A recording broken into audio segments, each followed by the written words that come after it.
Hello Kuwait and Philippines, hello Middle East, and hello world. This is Rachel from ICC Kuwait and welcome dito sa ating live chat. So, para sa lahat ng mga kababayan natin, kung isa po kayo sa nangangarap na mag-change ng career or kaya ay magkaroon ng panibagong skills para sa trabaho ninyo, so dito sa ICSA, marami po tayong mga courses na gusto na pwede nating pagpipilian, okay?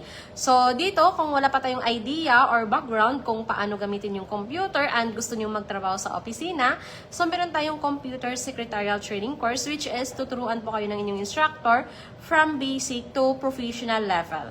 So dito, from typing master to Microsoft PowerPoint, matutunan nyo po dito yung professional or maging proficient kayo sa paggamit ng mga computer applications na kadalasan ginagamit sa pagtatrabaho natin sa office po. So, kasi sa panahon ngayon, alam nyo ba, yung mga employers talaga or yung mga company is naghahanap sila or naglo-look forward sila sa mga employees or mga applicant na kwalifikado or maraming skills, which is kasi ngayon, yung computer skills kasi natin, kung updated tayo or upgraded yung computer skills natin, mas marami tayong job opportunities na pwedeng pag-a-applyan. Kasi halos lahat ngayon gumagamit na ng computer. Lahat ng company, meron na silang mga system. Okay, so naka-encode na yung mga datas nila doon. So, more sa ano talaga is computer na ngayon. Okay, napaka-in-demand na talaga yung computer skills once tayo is nagtatrabaho sa office po. So, yun yung kakailanganin natin. Yun yung number one na skills na kakailanganin natin kung pangarap nyong magtrabaho sa opisina like sa receptionist, admin staff, marketing staff, data encoder, document controller, or anumang posisyon. Even though manager and supervisor, kailangan po natin dyan ng computer skills. Kasi dyan po natin makikita or dyan is mapapabilis po natin yung trabaho natin. So, dito sa ICSA, sabi ko nga kanina, from typing master to Microsoft PowerPoint, tuturuan po kayo ng instructor namin from basic to professional level. Okay? So, ngayon kasi, dito sa ICSA, meron tayong computer secretarial course and ang kagandahan dito is meron na siyang free artificial intelligence training po. Alam naman talaga natin na sa panahon ngayon is sobrang dami ng artificial intelligence na lumalabas. So dito, bibigyan kayo ng free training ni ICSA para at least maging maging in din tayo sa demand ng panahon, 'di ba? Kasi every year, every month, every day, maraming lumalabas na bago. So, kailangan natin maging in kung ano yung bago. Kailangan natin maging updated sa lahat. Okay? Hindi lang siya sa maging updated tayo kung ano yung mga trends ng damit or anumang mga ano dyan sa Facebook or sa Instagram. Dapat updated tayo sa skills natin. Kasi yun yung magiging puhunan natin once tayo is magtatrabaho sa office or kung gusto natin na mag-change ng career. Okay, so sisimulan po natin yan sa pag-upgrade ng ating computer skills dito sa ICSA. So mag-enroll po tayo sa Computer Secretarial Training Course. Ito po talaga yung first step natin. Yung Computer Secretarial Course na ino-offer namin dito sa ICSA, ito po yung IT Foundation. Okay, so Typing Master, Windows 11, Digital Literacy, Microsoft Word, Microsoft Excel, and Microsoft PowerPoint. So, dito sa Computer Secretarial Course, pwede po natin siyang tapusin sa loob ng 1 month, 2 months, 3 months, or kaya ay 4 months. So, pwede din siyang 5 months, okay? So, kayo yung pipili ng duration kung anong buwan nyo siya gustong tapusin. And yung payment naman din natin, may mga options tayo kung magkano yung gusto nating magiging monthly. Okay? Actually, nagbibigay naman kami sa inyo ng breakdown kung magkano yung monthly nyo every month. Pero pwede po tayo makipag-coordinate sa reception dito sa ICC or sa registrar po natin kung magkano yung affordable ninyo. For example, gusto nyo tapusin yung course ng 3 months, okay? So, bibigyan namin kayo ng breakdown for 3 months. Kung gusto nyo tapusin yung course ng 4 months, bibigyan po namin kayo ng breakdown ng 4 months. Kasi yung payment natin is installment siya. Okay? Installment yung payment natin. So, dito, yung klase natin, pwede tayo mag-attend ng 2 times a week or 3 times a week, 2 hours every class session po siya. So, pwede po kayo mag-attend ng once a week din kasi usually naman halos lahat ng mga students namin nag-a-attend sila ng once a week kasi yun lang talaga yung day off. Okay, so pwede tayo mag-attend ng every day off lang, walang problema yan. So, kasi dito flexible yung schedule. Pag flexible yung schedule ng klase, meaning doon, kung saan kayo nag-start or saan kayo nag-stop, doon kayo mag-start ulit sa next session ninyo or sa next joinin nyo ng klase. Okay? So, one-on-one siya with the instructor. So, pwede kayong makapili ng schedule within sa available ng instructor namin. So, every day, open naman kami except ng Thursday. So, from 9 a.m. to 7, meron po kaming instructor ng computer secretarial course. So, kung gusto nyong SIM instructor lang yung mag-a-assist sa inyo hanggang matapos yung course, dapat mag-attend tayo kung ano yung available schedule ng instructor. For example, sa instructor is 9 to 6 lang siya, 9 a.m. to 6 p.m., quiet time. So, dapat mag-attend tayo within sa office timings ni instructor from 9 a.m. to 6 p.m. po yan. Or sabihin natin 5:30 kasi syempre magliligpit pa sa instructor or mag-ano pa siya ng mga attendance ninyo. Okay? So, yun, pwede siyang 2 times a week or 3 times a week, 2 hours every class station po siya. Pero, kung gusto niyo po siyang matapos within 1 month yung class ninyo or yung course ninyo, pwede po siya. Meron po tayong everyday session po or everyday na schedule sa mga gustong matapos yung course ng 1 month lang. Okay, so ngayon, ang kagandahan kasi nagbibigay po kami ng special offer for preparation natin sa Ramadan. Okay, so kung available kayo ng Ramadan, meron tayong special offer po, no? Which is group classes siya within Saturday, Sunday, Monday, Tuesday, and Wednesday. Okay, so from 9 a.m. to 1 p.m. po yung klase. Everyday siya, except Thursday and Friday. So, dito, yung enrollment natin for Ramadan group classes, kung available kayo ng everyday, Saturday to Wednesday, 9 a.m. to 1 p.m., pwede na po kayong mag-enroll ngayon kasi mag-i-end po yung enrollment natin hanggang February 28 lang siya. So, grab this chance po no, na makapag-join tayo sa group classes ng Ramadan. Kung available naman kayo ng umaga, kung halimbawa na bago yung schedule ninyo, and matagal na kayong gustong mag-enroll dito sa ating computer secretarial course po, no? So, grab this opportunity na gamitin natin yung bakanting oras natin sa pag-upgrade ng skills. Okay? So, dito, nagbibigay si management ng biggest discount po sa lahat ng mag-i-enroll within this month para sa Ramadan batch po natin. Kasi dito everyday yung klase. So, meron tayong flexible schedule na pwede nating pagpipilian. Meron din tayong group classes na magsisimula siya ngayong March 1, Ramadan, within Saturday to Wednesday, 9 a.m. to 1 p.m. po siya. So, dito sa computer secretarial course natin, kahit sino is pwedeng mag-enroll. Wala tayong educational qualification na kailangan, wala tayong age limit, kahit sino is pwede. Okay? So, pwede tayong mag-enroll kahit wala tayong idea or paano ba gamitin yung computer, paano buksan, yung laptop, pwede po tayong mag-enroll. Kasi nandito si ICSA, nandito yung instructor namin, i-guide kayo from basic to professional level. Okay? So, magiging proficient tayo sa paggamit ng mga computer applications, maging certified tayo sa paggamit ng computer applications pa. Kasi yun naman talaga yung kakailanganin natin once tayo is gustong mag-change ng trabaho or gusto natin mag-apply ng ibang trabaho, di ba? Lalo na kung goal natin is, pangarap natin is magtrabaho sa office po. So, at least ngayon, kumbaga ngayon is i-prepare na po yung sarili natin, mag-enhance tayo ng skills, 'di ba? Maging equipped tayo para at least darating yung opportunity, ready na tayo na i-grab 'yon. Okay? So, kung may mga questions kayo, pwede po tayong mag-comment dyan sa ating comment section kasi ito is live chat siya. So, sasagutin ko lahat ng inyong mga katanungan pa. Okay? So, hello sa ating 6 million in the house. Good morning po sa inyong lahat. Hello, Ma'am Michelle Ventura from Kuwait. Ayan. So, si Ma'am Michelle is isa po siyang students dito sa ICSA sa Diploma in Health and Social Care and Computer Secretarial course. Okay?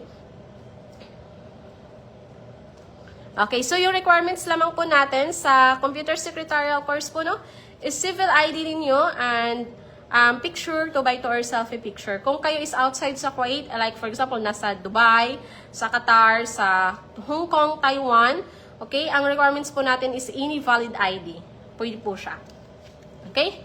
So, ngayon, pag marunong na tayo sa paggamit ng computer, pwede na tayong mag-proceed sa ibang courses. Okay? So, yung next course na pwede natin i-enroll kung kayo is gusto magtrabaho sa office po, no, is yung office management course natin.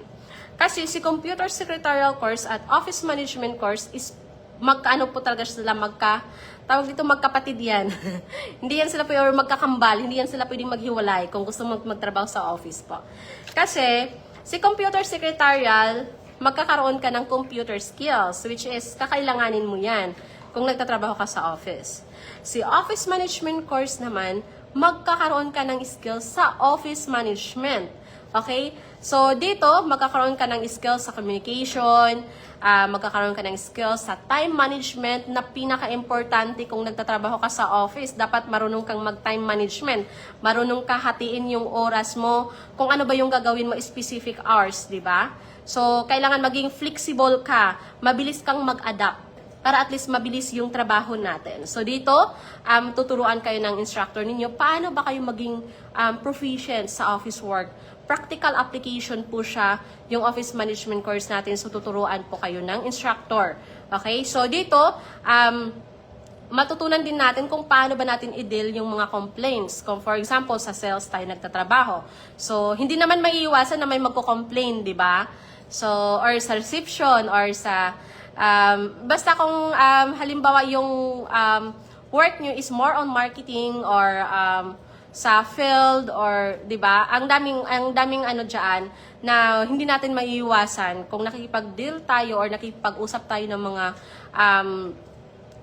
tawag dito, prospects or mga customers, hindi siya maiiwasan na may magko-complain. Kahit gaano pa kaganda yung service ninyo, hindi siya maiiwasan. Magkakaroon talaga siya ng kumbaga, slight na mga problema or something. So, tuturuan kayo kung paano nyo ba siya i-handle yung mga complaints niyan in professional way. Kasi, actually, marunong naman tayo makikipag-usap. Pero kailangan natin na magkaroon ng skills. Paano ba tayo makikipag-usap in professional way? Okay? So, magkaroon din tayo ng skills dito sa inventory system. Personality development, na which is napaka-importante talaga yung personality development natin. Kasi kailangan natin na, kumbaga, kung ano ka ngayon, kailangan mong i-change yung sarili mo, i-adapt mo yung work environment ninyo. Kasi hindi pwedeng yung katrabaho mo yung mag-a-adjust para sa'yo. Ikaw yung mag-a-adjust para sa mga katrabaho mo. So dito, tuturuan kayo ng instructor nyo, paano nyo ba siya i-change yung mga habits. Okay? So paano ba tayo makikisalamuha sa mga katrabaho natin? So dito, magkakaroon tayo ng skills sa secretarial procedures. And of course, napaka-importante yung management skills. Kasi nandyan siya lahat. Paano natin siya i-manage yung lahat ng trabaho natin. Okay? So, yun yung pinaka-number 1 na skills na kailangan natin na meron tayo kung tayo is gusto magtrabaho sa office. And of course, lalo na sa mga aspiring supervisors or managers, 'di ba? Ito yung number 1 na kakailanganin talaga. So, office etiquette, okay? Office etiquette and personality development, dapat magkasama 'yon. Customer service, so customer service and dealing with complaints, okay? Magkasama din siya. So, kailangan natin marunong tayo makipag-deal sa mga customers natin. Paano tayo makipag-usap, okay? Business correspondence, okay? Pag nagtatrabaho tayo sa office, hindi siya maiwasan, meron tayong mga emails na ma-receive, okay? And then, makaka-receive tayo ng mga calls. So, magkakaroon din kayo ng skills kung paano niyo sasagutin yung mga tawag, ano ba yung techniques doon, okay? So, meeting arrangement and business proposal. Okay, dito sa business proposal and presentation, tuturuan kayo ng instructor ninyo paggawa ng draft or paggawa ng business proposal, okay? So, kung isa ito sa kakailanganin ninyo, yung paggawa ng business proposal, so mag-enroll na tayo sa office management. Kasi dito, magkakaroon tayo ng skills, paano ba natin gagawin yung business proposal natin, and paano natin siya i-present. Kasi meron kayo, after nyo gawin yung business proposal ninyo, i-present nyo siya.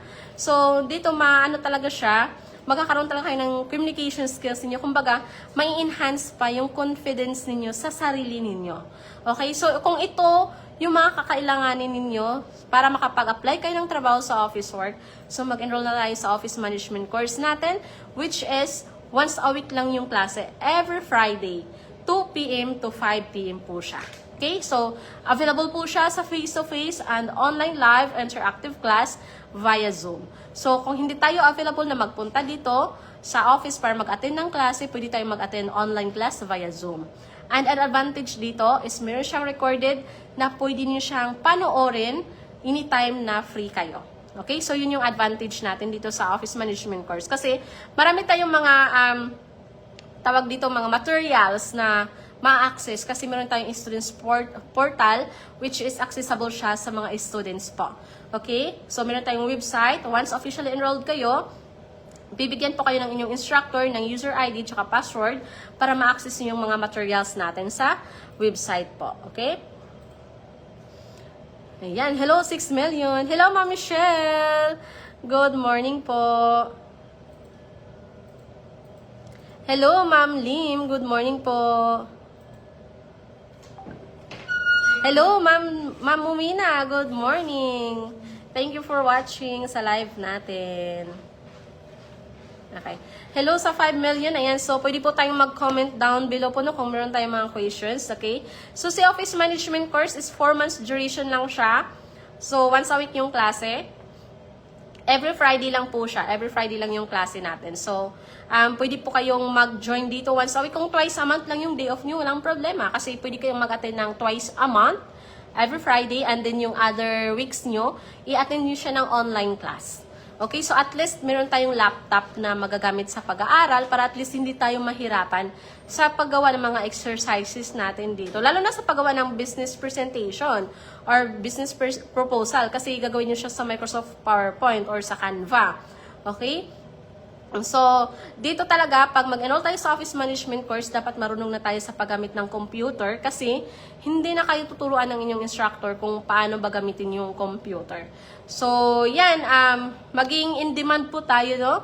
Maging competitive tayo, maging competitive yung CV natin para maging mas attractive siya sa mga company na a-applyan natin. So, simulan po natin yan sa pag-enhance ng ating skills, pag-improve ng ating qualifications, kasi yung mga skills natin, nilalagay natin siya sa CV. So, para maging certified tayo, kailangan natin na magkaroon ng certificate to prove na tayo is certified sa paggamit ng computer applications or kaya tayo is certified sa office management skills, di ba? So, dito, open siya for enrollment po no, sa lahat ng mga kababayan natin na gustong maging isang office staff. Okay? So, ito yung first step na gagawin natin, yung pag-enhance ng ating computer skills and of course, pwede na tayong mag-proceed sa office management course din. Okay, so yun. Kung may mga questions kayo, wag po kayong mahiyang mag-comment sa ating comment section or kaya ay mag-message po tayo or magtawag sa aming WhatsApp number +965-9930-2850. Maraming salamat po sa inyong pagsubaybay dito sa aming live update. Ako po muli si Ms. Richelle, ang nagsasabing ICC is your partner in success. Thank you po and see you next time.